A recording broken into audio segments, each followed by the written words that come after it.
Good day, culinarians. Today we're going to work on bechamel sauce. Bechamel sauce, the recipe is on the Moodle site. So you can print it out from the Moodle site, or when you stop by the school, pick up your mise en place for your food and stuff. I can give you a recipe at that point. Bechamel sauce we're going to turn into Alfredo sauce. And then when we're finished with the Alfredo sauce, we're going to turn that into a shrimp mac and cheese. Okay? So with this presentation, we're going to have 3 separate videos. One to show you how to make bechamel sauce, one to show you how to make the Alfredo sauce, and then the third one is to show you how to make the shrimp mac and cheese. First off, mise en place for your bechamel sauce. You got your pot, you got your measuring cup, you got some flour, you got some heavy cream, you got your milk, you got your strainer, container strain in it. What we're going to do is when we finish with the bechamel sauce, we're going to put it through the chamois. We're going to strain it so we get a nice, smooth, silky sauce. So first off, looking at the recipe, it calls for heavy cream and milk, 16 ounces of each. So I'm going to take my measuring container here, measure out 16 ounces of milk.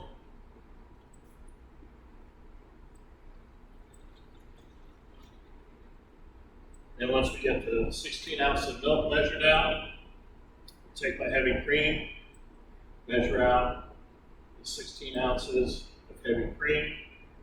It's okay to combine this together because when we go to make the sauce, it'll incorporate a lot easier that way. Now when we make the roux, it calls for 3 ounces of roux. Remember, roux is half fat and half flour. So 50% fat, 50% flour. So if it calls for 3 ounces by weight, what we want to do is measure out 1.5 ounces of flour. So I'm going to put my container on here, zero it out. I'm going to measure out 1.5 ounces of flour.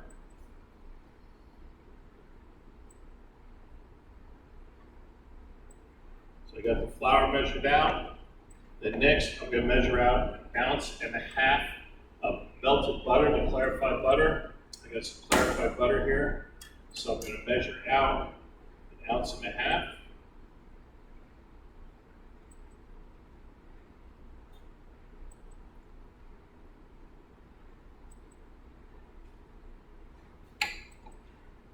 So I got that measured out. I'm going to put the butter in my pot here.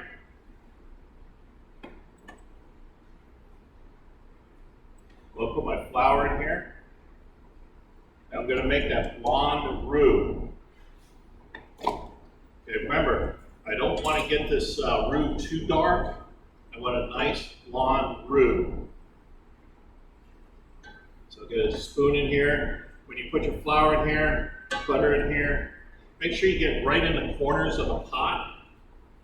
Get right in the corners of the pot. Last thing you want to do is have little flour balls in there.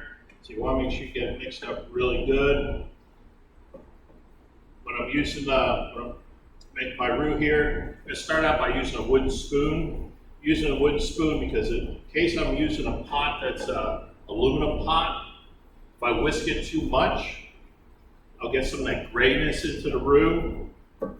So that's why I'm just using the wooden spoon for right now. For me personally, I enjoy using a wooden spoon anyway. So I'm going to cook up this roux. I'm going to get a nice blonde roux. Here it goes. It's starting to turn. You can see that on the video. It's starting to turn here. So I'm going to finish cooking up. I'm going to smell that nuttiness. Remember when we were doing the roux in the roux video? I said the more you cook the roux, the nuttier the smell gets. So I'm starting to pick up some of that nuttiness from the roux. Looking pretty good. Remember, you want to make sure you want to cook this roux out, because if you don't cook the roux out enough, by the time you add your cream and milk to it, it might get a little bit pasty on it. So that's why you want to make sure you cook the roux out. Smells good. It's getting a little bit dark. It's starting to turn. This is looking good. So make sure you do not overcook the roux. You want that nice blonde roux. Now with the measurements on here, the recipe's already been calculated out, so we're going to need exactly 3 ounces of roux to thicken this up. Sometimes if you're making this and you don't know how much roux to put in here, a lot of times what I'll do is I'll make the roux, pull some out, add my liquid, and then if I need to tighten it up some more, I'll add some more roux to it. But with this recipe, it's already been calculated out. It's going to need the 3 ounces of roux. So I got this cooking. It's cooking pretty good.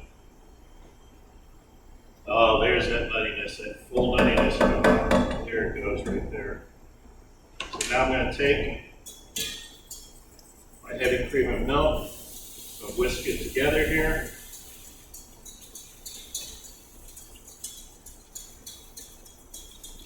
Get that all in here.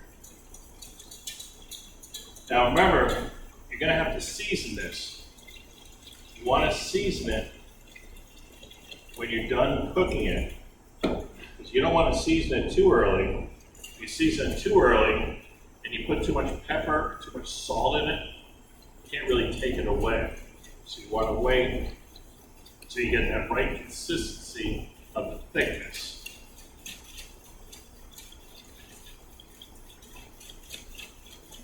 There we go. Now remember, since we're making a cream sauce, you want to bring it up to at least 200 degrees. You don't want to get it too hot. You don't want to start boiling it, because if you start boiling the cream sauce, it could break up. So what I do is I got this nice and stirred in here. I'm going to take my thermometer, see what the temperature is. Get it up to about 130 so far right there. So I get some more heat going on here.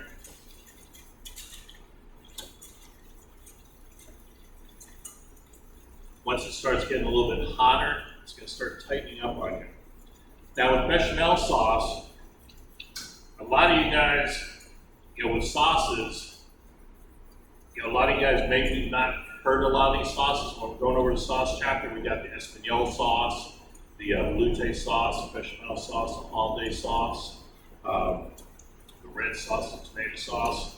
For the bechamel sauce, I'm almost sure everybody's heard of bechamel sauce.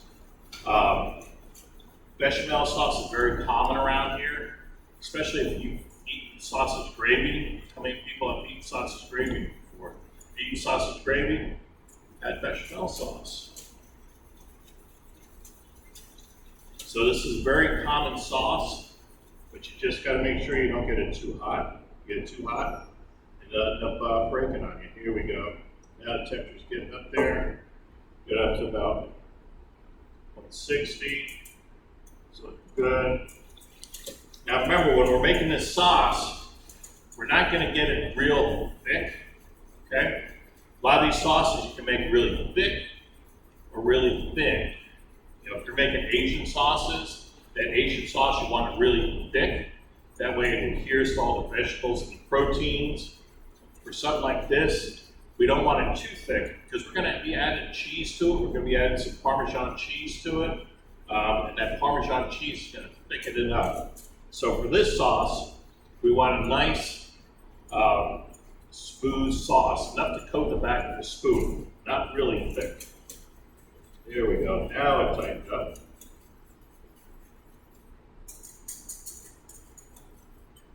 There we go. This is looking beautiful, beautiful.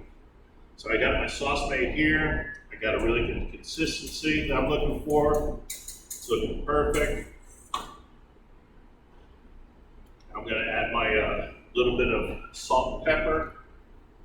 Remember, I'm going to season backing away from the product. Add a little bit of white pepper to it.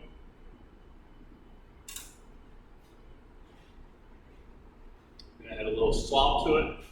Remember, you don't want to over season this because this is a base. This sauce is going to be a base for other sauces. So if you over season it and you put too much salt and too much pepper in it, when you go to use it, you're already starting out with an over seasoned product, and that's not very good.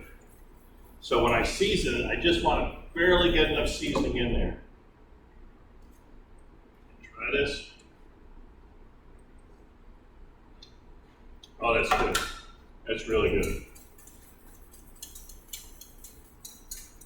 Okay, so I got my sauce made. I'm going to strain it.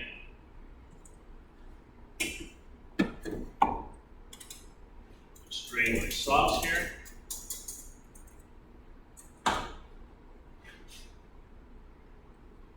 just strain it right through the chamois. So you can see it's nice, smooth sauce. It's not very thick, which is a good thing. Just push it through. I'm going to store it right in my container here. And this is what I'm going to be using for my Alfredo sauce. All right? Thank you very much.